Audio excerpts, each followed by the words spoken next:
Olá a todos, eu me chamo Shalima Chaves, sou fisioterapeuta esportiva, sócia da SONAF, sou membro do Tender Research Group Brasil, sou mestranda em fisioterapia e funcionalidade na Universidade Federal do Ceará e sou fisioterapeuta de uma equipe profissional de vôlei de praia e de algumas atletas de vôlei de quadra. A gente vai conversar um pouco hoje sobre a tendinopatia patelar, é um tema que eu tenho estudado muito e que eu espero poder dividir um pouco desse conhecimento com vocês e que essa aula seja muito proveitosa. A gente vai discutir sobre a fisiopatologia da tendinopatia, sobre as características da tendinopatia patelar, quais são os mecanismos de lesões dessa lesão específica, da tendinopatia, quais são os principais fatores de risco que levam ao desenvolvimento da tendinopatia patelar, como a gente pode diagnosticar, quais são as melhores ferramentas e quais ferramentas não são adequadas. A gente vai falar um pouco sobre os desfechos mais utilizados na tendinopatia patelar e no final a gente vai conversar um pouco sobre as propostas de tratamento e sobre as evidências que existem sobre elas.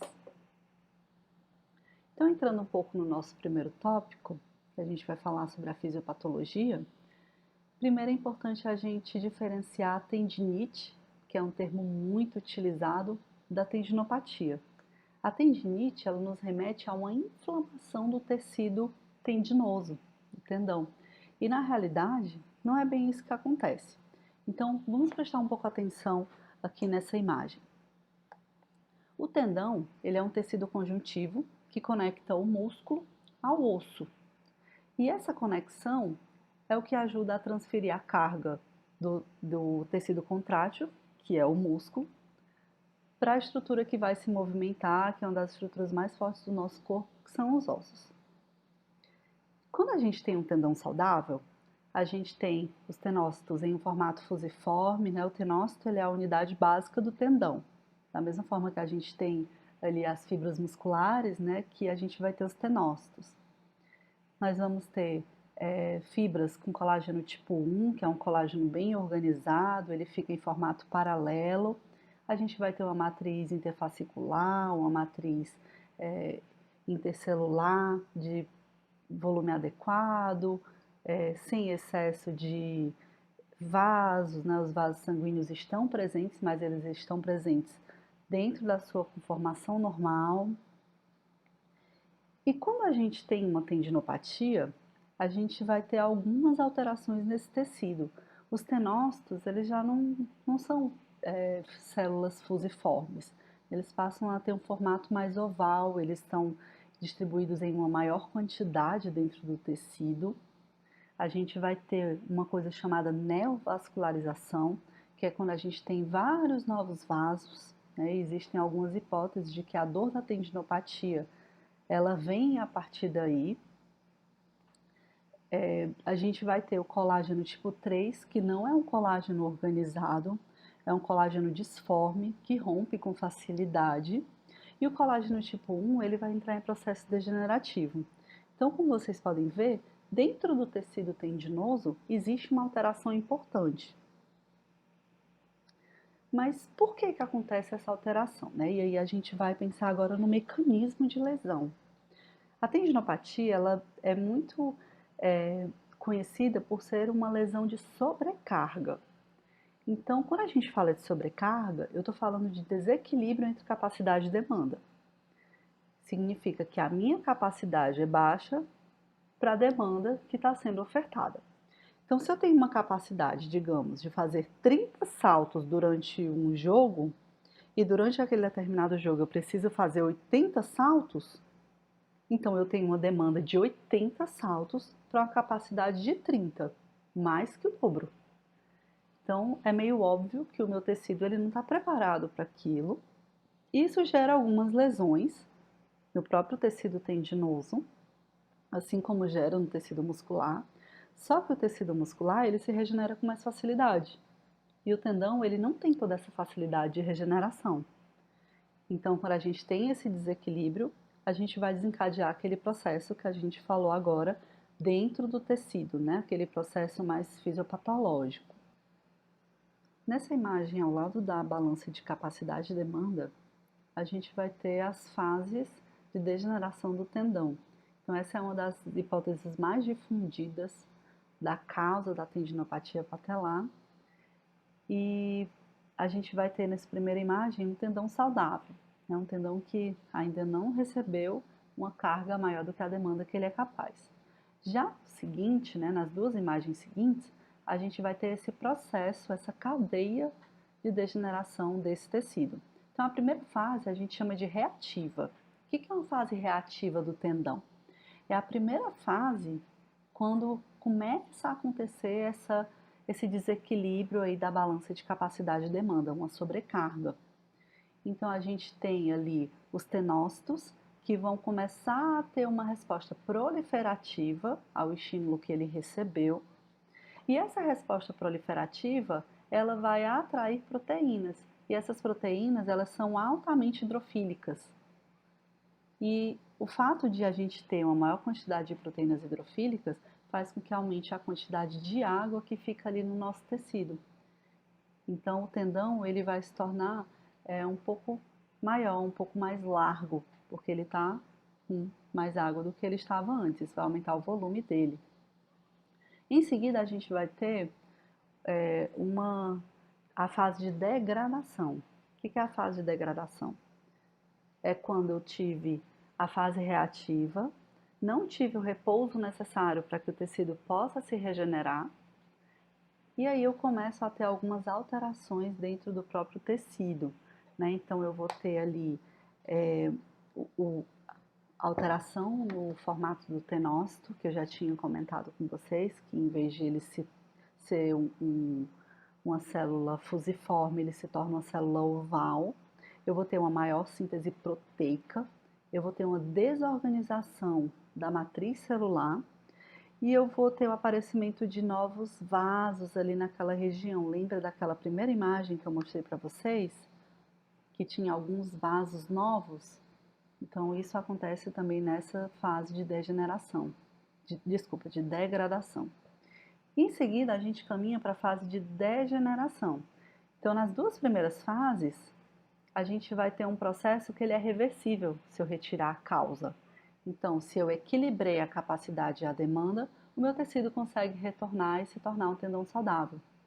E aí, quando eu chego na última fase de degeneração, eu já tenho uma alteração ali no colágeno, né? Em vez de tipo 1, eu tenho muito mais tipo 3, e o colágeno tipo 1 ele já entra em um processo mesmo de degradação mesmo do tecido. Ele vai ser bem mais fácil de romper, assim como o colágeno tipo 3. E a probabilidade de eu romper esse tecido, ter uma ruptura do tendão, ela é muito maior. Então essa é uma fase que dificilmente a gente vai conseguir reverter. E essas fases, elas não acontecem de forma tão separada, tão didática, né? Aqui eu estou colocando para vocês de uma forma bem didática. Mas quando a gente chega na fase degenerativa, a gente consegue ainda encontrar um tendão reativo, porque as fibras que entraram em degeneração é uma parte do tecido, e tem fibras que ainda são numa condição saudável, e aí elas começam a receber uma carga maior. Antes elas eram mais protegidas, né, porque tinha mais tecido, e agora que tem menos tecido, outras fibras vão sendo sobrecarregadas. E aí elas entram na fase reativa, depois na fase degradativa, depois na fase degenerativa. Então a gente pode ter nessas três fases aí acontecendo de forma simultânea. E as principais características da tendinopatia patelar é que ela normalmente está relacionada à prática esportiva. Vocês vão me ver aqui em alguns momentos falando sobre atletas, falando sobre atletas de salto. Ela é bem comum em atletas. E ela normalmente é exacerbada com atividade esportiva ou um longo período com o joelho fletido, normalmente quando você fica sentado, porque você senta em estiramento do tendão. E isso, quando você começa a movimentar, aquele tendão ele está mais rígido, né, e ele vai incomodar ali, porque você vai ter um estímulo dos tecidos, dos sensores de dor, e melhora com o repouso. É interessante a gente pontuar essa melhora com repouso, porque a gente vai trazer aqui nesse primeiro ponto, que são sintomas leves e duradouros, né? Essa é a primeira característica da tendinopatia. Os atletas que sentem dor no tendão patelar, eles sentem dor naquele primeiro momento do treino, do jogo, depois a dor melhora, ele continua jogando, e aí depois que ele termina o joelho enche um pouquinho, ele sente um pouquinho de dor, mas daqui a 2, 3 dias melhora e ele volta a jogar de novo. E isso vai fazendo com que o tempo passe e a gente passe por todo aquele processo de degeneração até que a gente de degradação até que a gente chega no final, que é a degeneração. Então, só para colocar a tendinopatia patelar dentro de um contexto, né, ela é um dos motivos de dor anterior de joelho. Então, ela é uma região, né, bem abaixo da patela, né? A gente vai daqui a pouquinho ver um mapa de dor que vai ajudar a gente a diagnosticar melhor a tendinopatia patelar.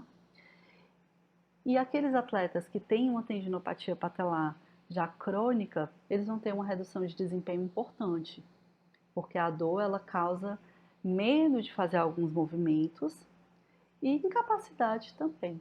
Então, além de não ser capaz de fazer, né, um movimento de corrida mais acelerada, de frear de uma forma mais brusca, de aterrissar com qualidade, esses atletas também têm medo e eles evitam fazer aquele movimento, mas eles são capazes de jogar da mesma maneira, só que com o desempenho reduzido, vai ter uma diminuição na performance. E muitos desses que insistem em continuar praticando a atividade sem tratar, eles vão ter um encerramento precoce da carreira. E muitos deles que resolvem tratar de forma tardia também vão acabar, né, aposentando um pouco mais cedo, porque o tendão ele já não consegue mais retornar àquela fase inicial. Então ele sempre vai gerar um pouquinho de dor e vai ter essa diminuição aí no desempenho. A gente tem uma prevalência de tendinopatia patelar de 14%, né? Uma prevalência alta. Importante a gente pontuar isso. E quais são os principais esportes, né? São esportes de salto. A tendinopatia patelar, ela também é conhecida como joelho de saltador. Então, no voleibol profissional, a gente tem cerca de 44% das lesões que são tendinopatia patelar. E no basquete profissional, 31% das lesões são tendinopatias patelares. Já no esporte amador, a gente vai ter uma prevalência menor, mas mesmo assim ainda é uma prevalência importante. Então, no esporte amador no geral, a gente vai ter 8,5%. E o voleibol, né, continua sendo o esporte com maior prevalência e mesmo o amador ele tem 14% de prevalência dessa lesão. É muito mais comum a gente encontrar mulheres com tendinopatia patelar do que homens, né? E tem algumas hipóteses que talvez a menor força de quadríceps das mulheres faria com que a aterrissagem fosse menos efetiva, fosse uma aterrissagem mais rígida, mais dura. E isso causaria, né, um aumento, uma sobrecarga maior nesse tecido, que causaria a tendinopatia patelar. Talvez por isso a prevalência em mulheres seria maior, mas a gente ainda não tem comprovação desse ponto. Essa é uma postagem que foi feita há um tempinho atrás por mim, e é falando sobre as principais lesões musculoesqueléticas no vôlei de quadra.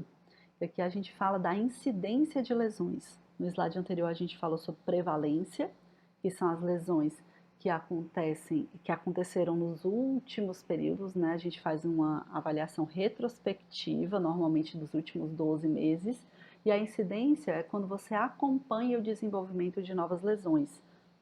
E eu achei interessante trazer esse fato, que a tendinopatia patelar ela tem uma incidência de 50% no voleibol de quadra. Então, se a prevalência ela era alta, a incidência é maior ainda.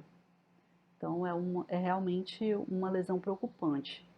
E se ela é uma lesão tão preocupante, a gente precisa entender quais são os fatores de risco, o que causa essa lesão. Fiz essa postagem do Dr. Rodrigo de Oliveira, que é o meu orientador do mestrado, né, o líder do Tendon Research Group Brasil. Ele fez essa postagem para a SONAF, para o Instagram da SONAF há um tempo atrás e me autorizou a trazer aqui para vocês. Então, ele coloca aqui, elenca quais são os principais fatores de risco da tendinopatia patelar. Então, um dos primeiros pontos é a rotação interna passiva de quadril, que é excessiva. Então, se a gente tem uma rotação interna excessiva de quadril, eu vou ter um maior risco para desenvolver a tendinopatia patelar. Se eu tenho uma estratégia de aterrissagem mais dura, que é um stiff landing, também vai aumentar o risco de desenvolver essa lesão. Atletas com histórico de entorse de tornozelo, né, a gente vai ver que a diminuição da amplitude de tornozelo também é um fator que é uma das consequências de um entorse de tornozelo tratada de maneira inadequada. Aterrissar em superfícies mais duras também podem aumentar o sintoma e aumentar a probabilidade de desenvolver a lesão. A aterrissagem com o tronco mais fletido pode fazer com que diminua o risco de sofrer tendinopatia patelar, né? Então, essa aterrissagem com o tronco mais reto, não dividindo tão bem a carga dessa aterrissagem entre as articulações, é um fator de risco. Um déficit de força nos extensores de quadril, ali no glúteo, isquiotibiais, porque são eles que vão ajudar a amortecer essa aterrissagem. Uma diminuição na abdução do quadril e na força de rotação externa. Como eu falei anteriormente, né, uma diminuição na amplitude de movimento, então se sabe que uma amplitude de movimento menor que 36,5 no lunge teste, que é aquele teste que a gente tenta encostar o joelho na parede, mantendo uma distância do pé da parede, né? Essa amplitude ela é medida em graus, tá? É com o inclinômetro. Normalmente a gente utiliza lá na Liga de Fisioterapia Esportiva da UFC um inclinômetrozinho para o celular mesmo. Ele já tem uma validade boa e ele pode ser utilizado, tá? Ele é confiável e válido. E também uma pronação subtalar excessiva, que é quando a gente vai ter aquele movimento de medialização do pé.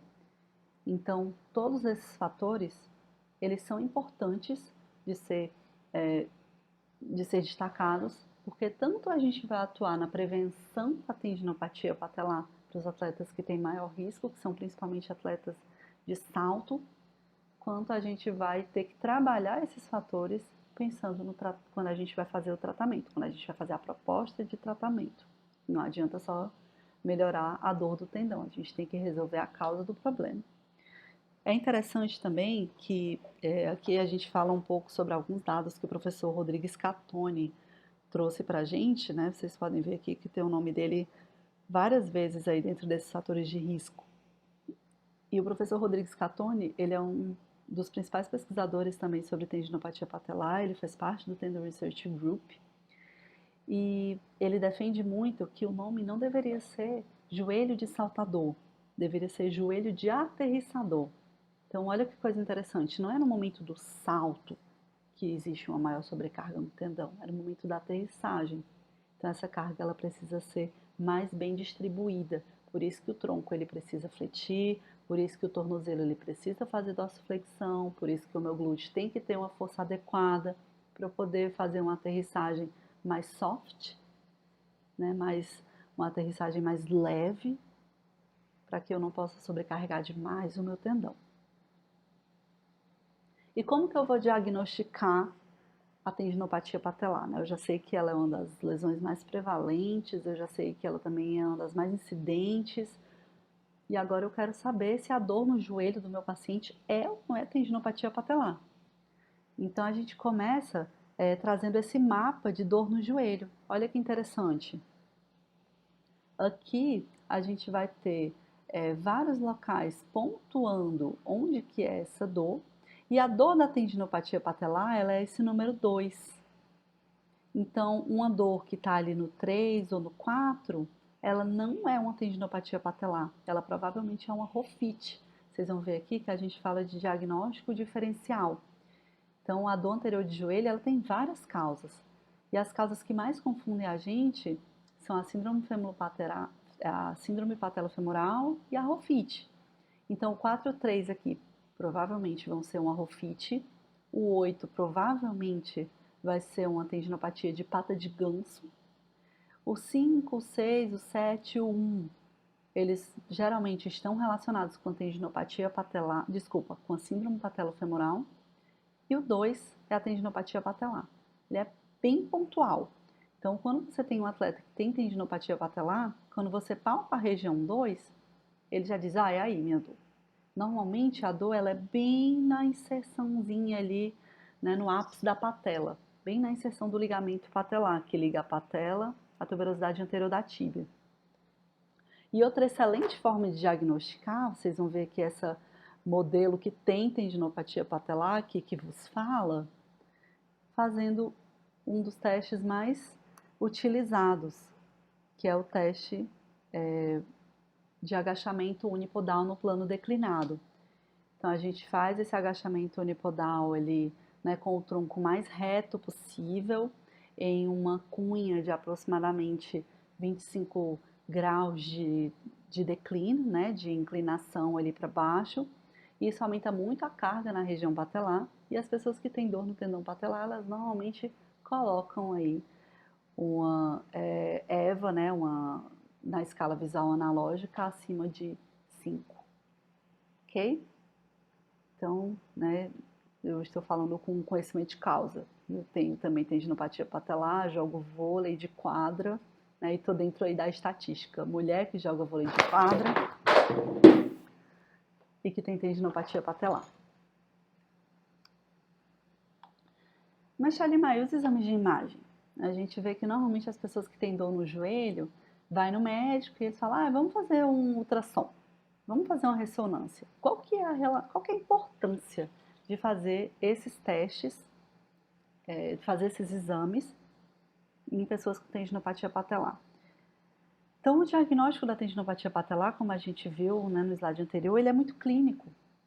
Então, o exame de imagem, às vezes, ele vem para tirar alguma hipótese, né, para eliminar alguma hipótese adicional.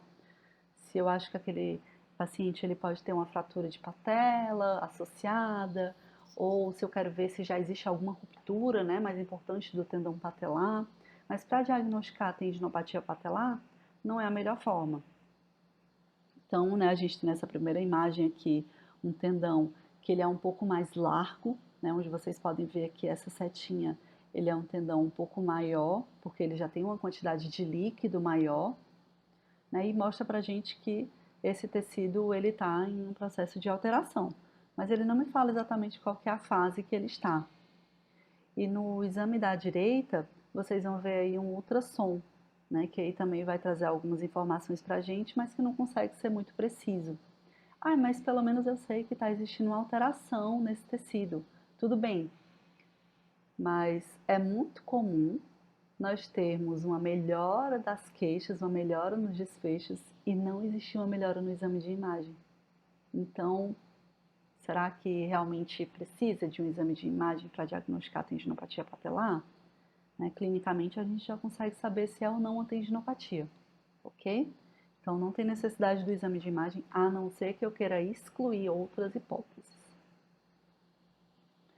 E os principais desfechos utilizados são dor e função.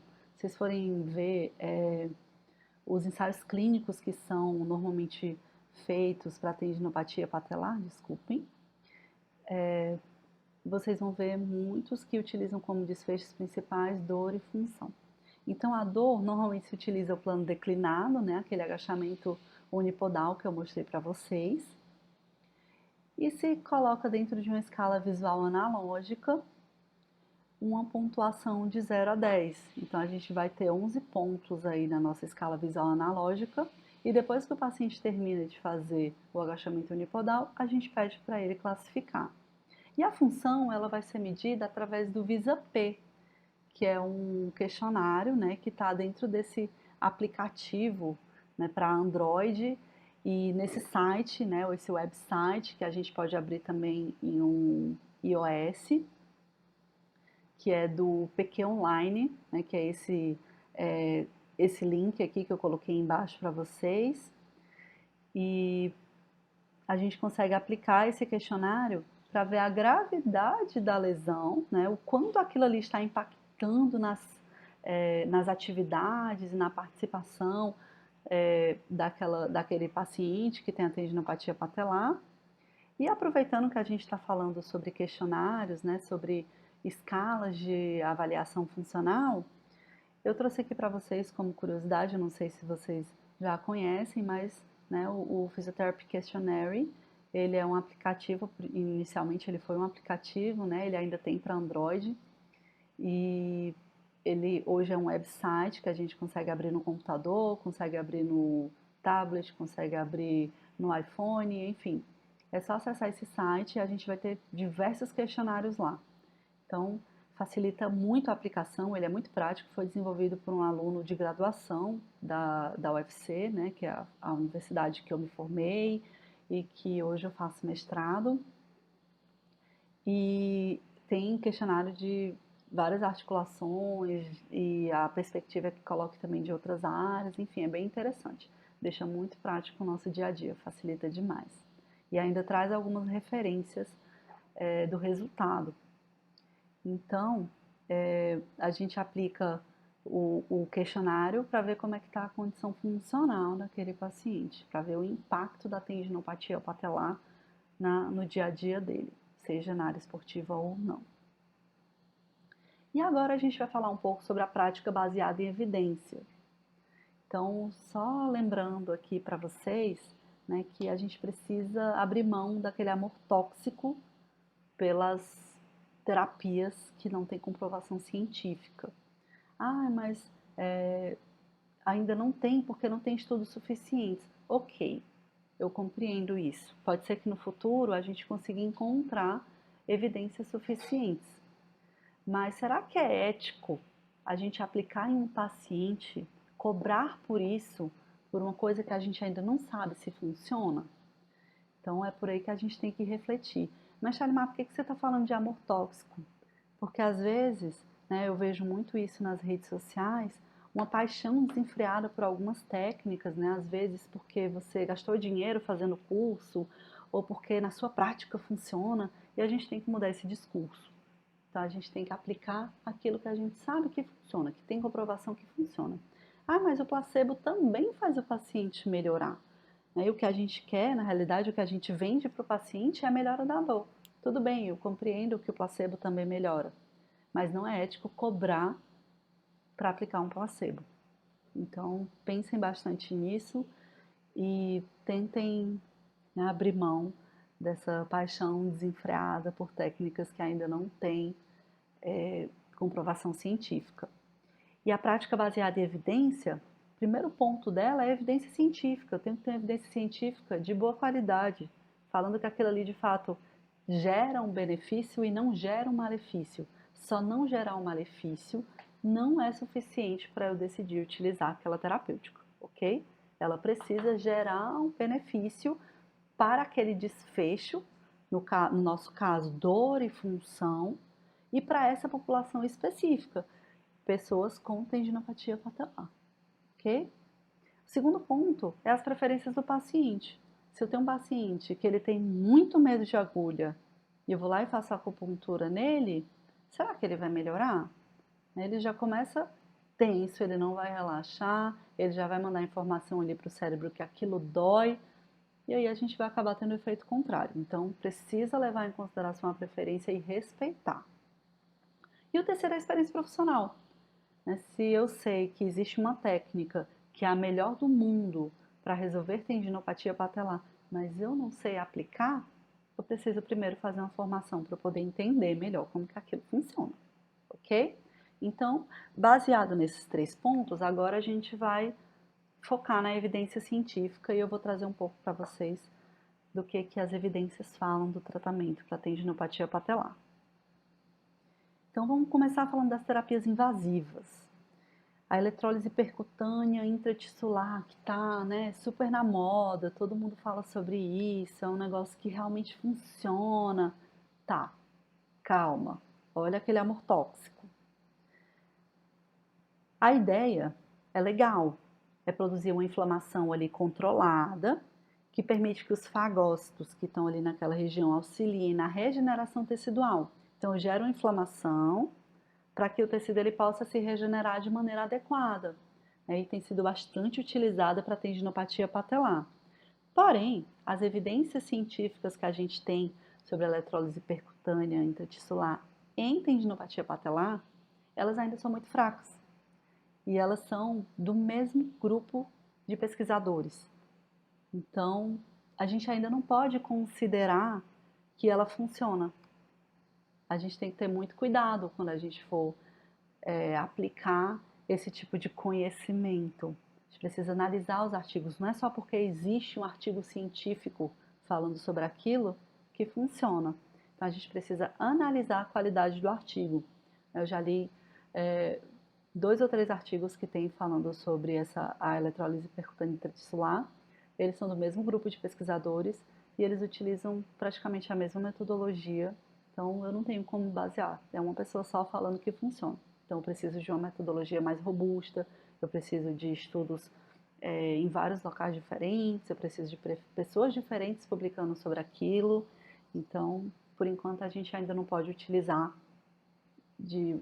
cobrando por isso, né? Porque como a gente conversou anteriormente, é antiético você cobrar por uma terapêutica que você ainda não sabe se funciona.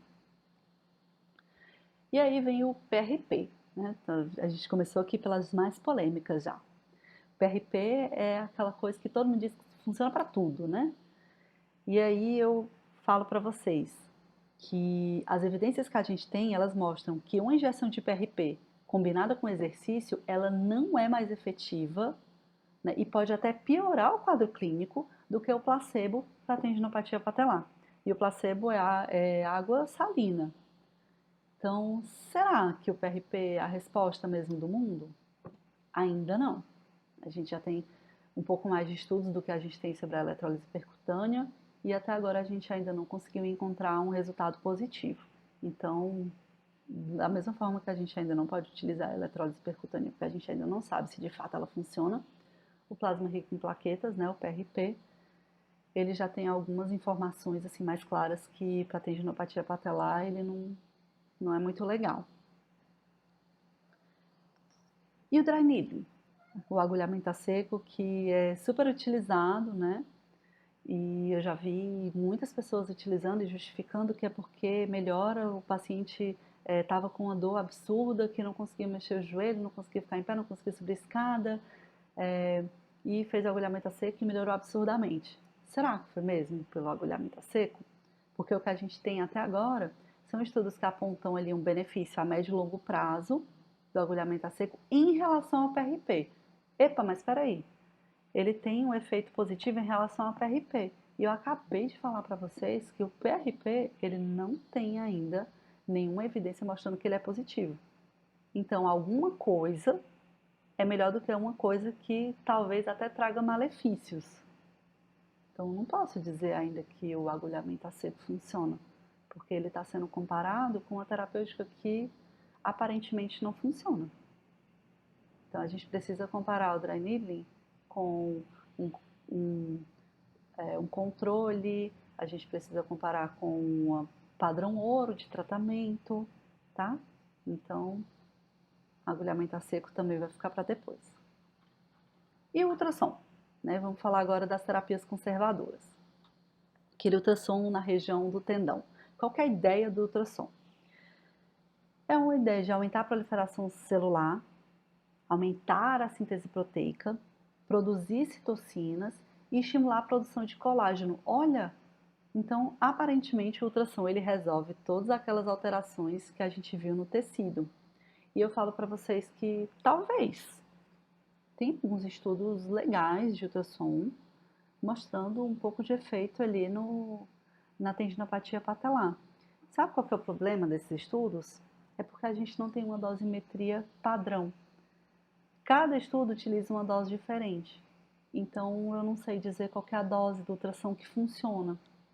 A gente ainda não tem um estudo robusto o suficiente com uma dose padrão que me diga qual que é a forma de aplicar esse ultrassom para que funcione. Então, ultrassom ainda não também. A gente tem que esperar ter mais estudos que falem para a gente como utilizar da melhor maneira e se de fato o ultrassom é capaz de melhorar mesmo, né, essas condições aí fisiopatológicas do tecido. E o laser, que até agora eu só falei que nada funciona, né? Meu Deus, o que eu vou fazer para tendinopatia patelar se nada funciona? Calma, a gente vai chegar lá. Então, o laser, ele apresenta um efeito positivo, mas só quando a gente utiliza a dosagem correta. Não adianta você utilizar laser de maneira aleatória, sem fazer o cálculo, sem saber o tempo de aplicação. Então, dando uma dica aqui para vocês, existe um site que eu até coloquei aqui para vocês, ele chama waltza.co.za e ele mostra para a gente qual que é a dose de aplicação do laser para diversas condições de saúde, né? Lá ele coloca como condições de saúde. E aí eu trouxe aqui para vocês o que ele fala sobre o laser no tendão patelar. Então, os lasers que são de 904, normalmente se utiliza de 2 a 3 pontos, 2 joules. E os de 780 a 860, a gente vai utilizar 2 a 3 pontos, 8 joules. Então, se você utiliza um de 780 só com 2 joules, não vai ser suficiente. Então, atenção para a dosagem, tá? Então, finalmente, alguma coisa que tenha um resultado positivo para tendinopatia patelar, que é o laser. E a eletro? Será que a eletroterapia funciona?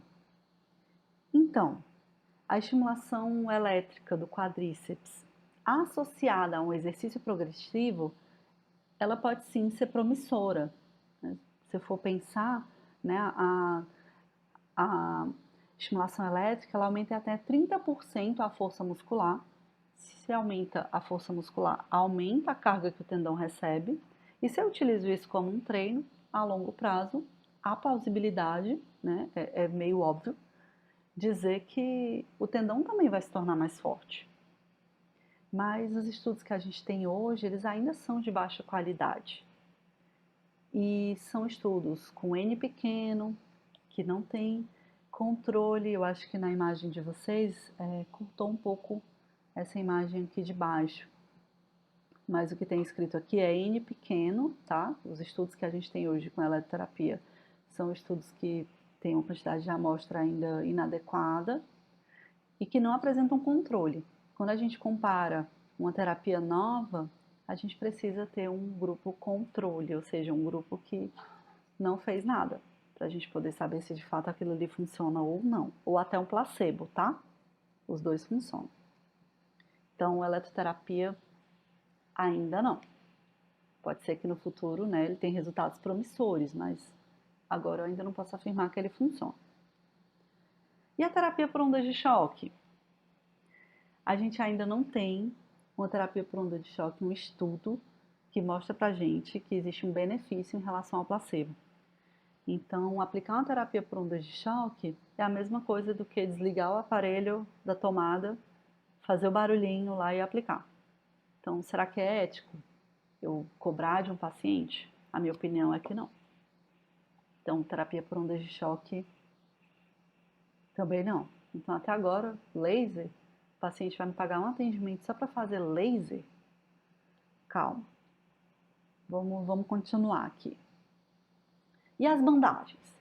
A gente, né, conheceu a Kinesiotape há um tempo atrás e ela é um dos maiores amores tóxicos das pessoas, né? A gente já tem revisão sistemática com meta-análise mostrando que para o que foi avaliado até hoje, a Kinesiotape não funciona. Então, sem polêmicas, tá? Estou falando de estudos. Eu também fiz o curso de Kinesiotape, né? Você vai ver as pessoas dizendo que funciona. Eu saí daqui, né? Eu sou de Fortaleza, então eu saí da minha casa, fui para outro estado para fazer o curso, gastei muito mais dinheiro do que eu gostaria e a terapêutica não funciona. Aceitei. Não adianta eu ficar aplicando Kinesiotape porque eu fiz o curso e gastei dinheiro e quero utilizar a bandagem e funcionou para um paciente. Ah, Shalimar, então quer dizer que você não aplica Kinesiotape? Aplico. Eu aplico Kinesiotape para aqueles pacientes que fazem questão, porque tem pacientes que gostam, que acham bonito, combina com uniforme, que seja. E quando eu vou aplicar, a primeira coisa que eu falo, olha, eu não vou te cobrar pela aplicação, porque o que a gente sabe hoje é que não funciona e eu estou colando porque você está me pedindo, mas não é uma terapêutica que vai resolver o seu problema. Então eu até aplico, mas o acordo é que você vai continuar fazendo o tratamento. Então, dessa forma, não vejo problema. Mas Shalimar, essa imagem aqui, ela é uma bandagem tão diferente, parece uma tatuagem. Então, essa é a Dynamic Tape.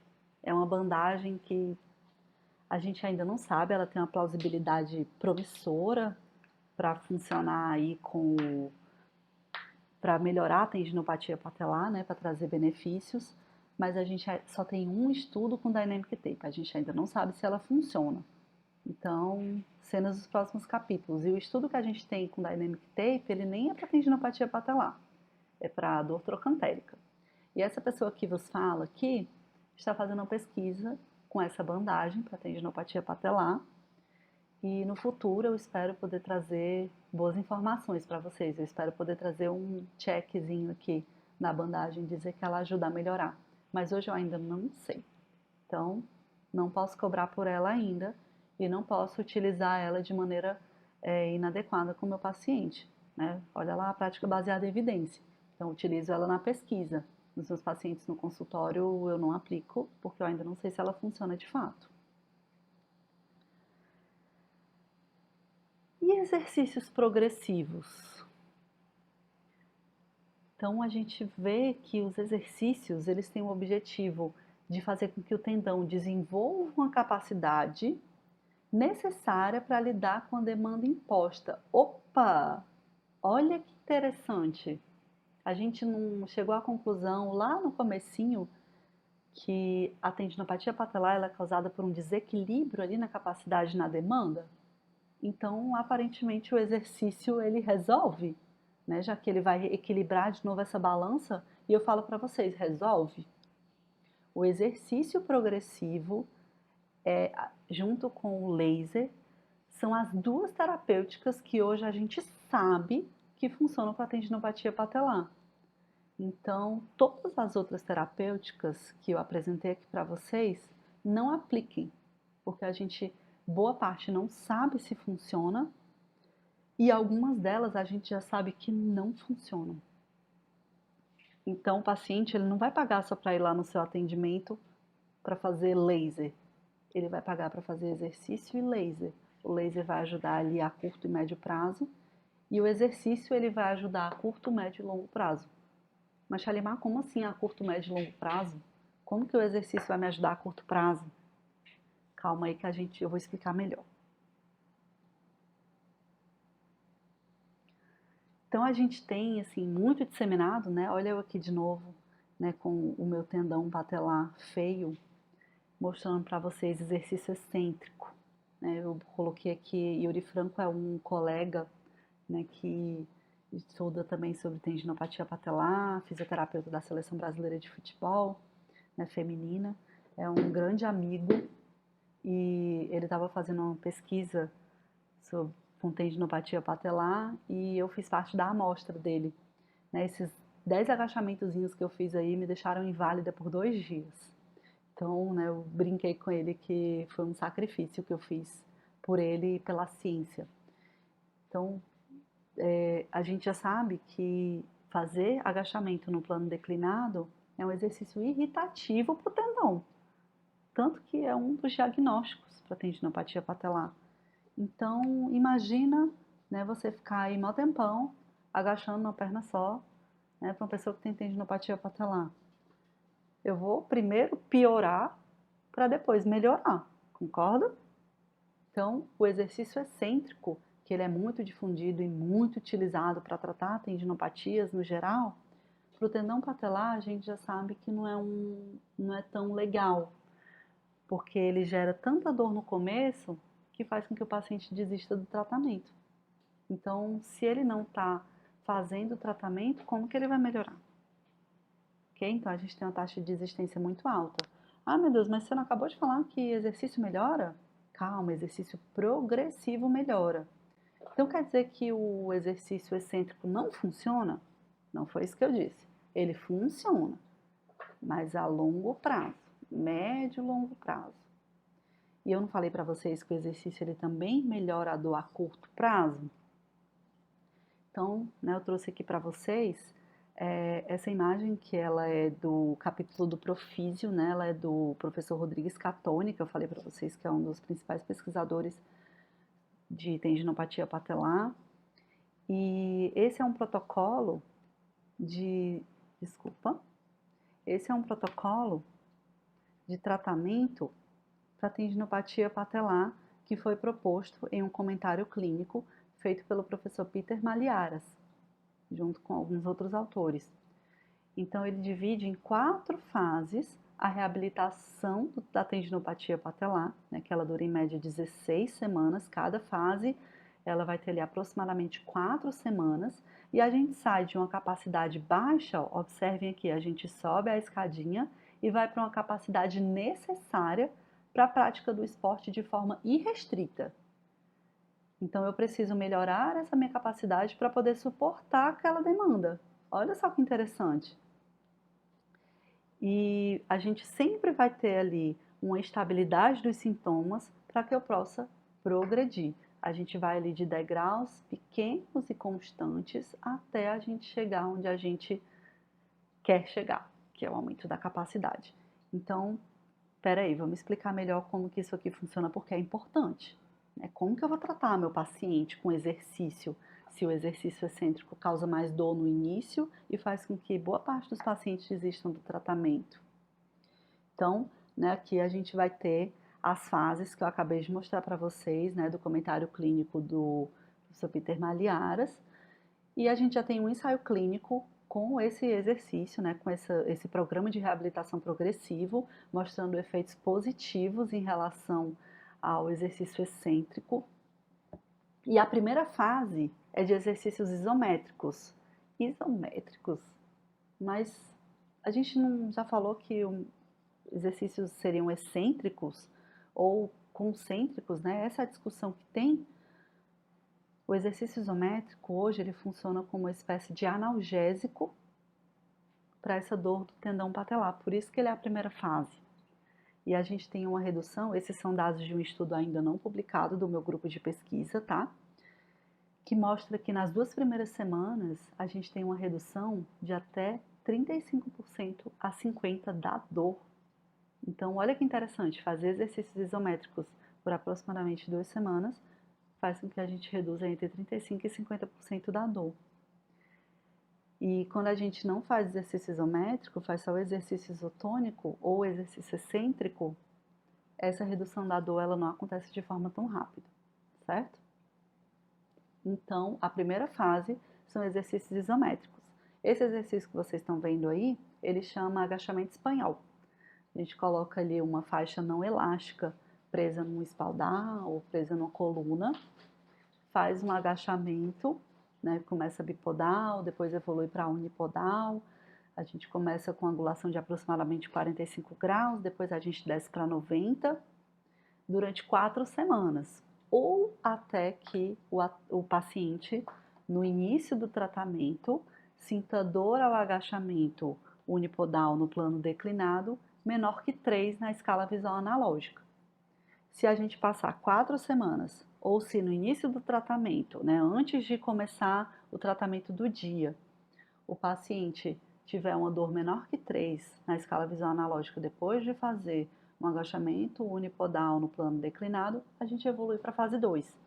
E a fase 2 ela é conhecida como Heavy Slow, Heavy Slow Resistance Training, que é uma forma de treino concêntrico, que tem sim uma fase excêntrica, mas que o foco principal é no concêntrico, a gente não enfatiza o excêntrico aqui, e a gente vai tendo uma carga progressiva, por isso que é um exercício progressivo, porque a carga do Heavy Slow, assim como a carga do isométrico, lembra que eu falei que a gente vai evoluindo à medida que o paciente vai tolerando? No Heavy Slow a gente também vai progredindo, e a gente vai progredindo na carga do exercício e reduzindo o volume do treino. Então, a gente começa com 4 séries de 15 repetições máximas e a cada 2 semanas ou 2 atendimentos, a gente vai aumentando aquela carga, né? A cada 2 atendimentos, desculpa. A gente vai aumentando aquela carga até que a gente faça 6 repetições máximas com a carga adequada. Então, fazer 15 repetições máximas significa que eu vou colocar uma carga que na 15ª repetição eu não consiga mais realizar aquele movimento. Né? Aqui no caso a gente está mostrando o agachamento. Pode ser agachamento, pode ser leg press, cadeira extensora. E quando a gente tem uma dor no início do atendimento menor que 1, a gente pode evoluir para o estágio seguinte, ou depois de 4 semanas, que é a fase de armazenamento de energia e de exercícios pliométricos. Então é nessa fase que a gente vai corrigir as disfunções que a gente viu lá nos fatores de risco. Não utilizar o tronco, né, para desacelerar a queda, não utilizar o tornozelo, né, não ter dorsiflexão suficiente ou não utilizar o tornozelo para amortecer aquela queda e deixar uma queda menos rígida. E a gente vai progressivamente ensinando o tendão a armazenar energia e dissipar da maneira adequada. E depois de 4 semanas, ou até que a gente tenha um desempenho igual ali nas duas pernas, né? Na perna que tem a tendinopatia e no joelho que não tem a tendinopatia. Quando eu falo de desempenho, eu falo de quantidade de saltos, resistência, força, até que as duas pernas sejam capazes de fazer a mesma coisa, né? O mesmo treino de salto, aterrissagem, aceleração e desaceleração, que é o que a gente faz nessa fase de armazenamento de energia. Aí eu posso evoluir para o treino específico do esporte, que aí eu vou colocar ele dentro do contexto do esporte. E aí ele não vai mais estar comigo dentro do consultório, né, ou no laboratório, que é o caso da minha pesquisa, e ele vai estar na quadra e a gente vai fazer só o acompanhamento daquele atleta ou daquele paciente, né, na quadra ou correndo nas ruas, enfim. E eu vou fazer só o acompanhamento daquele paciente pelas próximas 4 semanas e vou orientando para que ele vá evoluindo de maneira adequada, progressiva. Então vocês viram que todas essas fases elas acontecem de maneira progressiva, por isso que é um exercício terapêutico progressivo. Então, resumindo, o que funciona para a tendinopatia patelar? Laser, quando a gente utiliza a dosimetria adequada, exercício progressivo, né? A gente falou das 4 fases aí do protocolo que foi descrito por Malliaras. O exercício excêntrico ele também funciona, mas ele gera uma desistência muito alta dos pacientes, porque começa com bastante dor, né? E depois que vai evoluindo para melhora. E corrigir os fatores de risco para tendinopatia, né? Que aí a gente vai ter aqueles fatores lá que a gente conversou no início.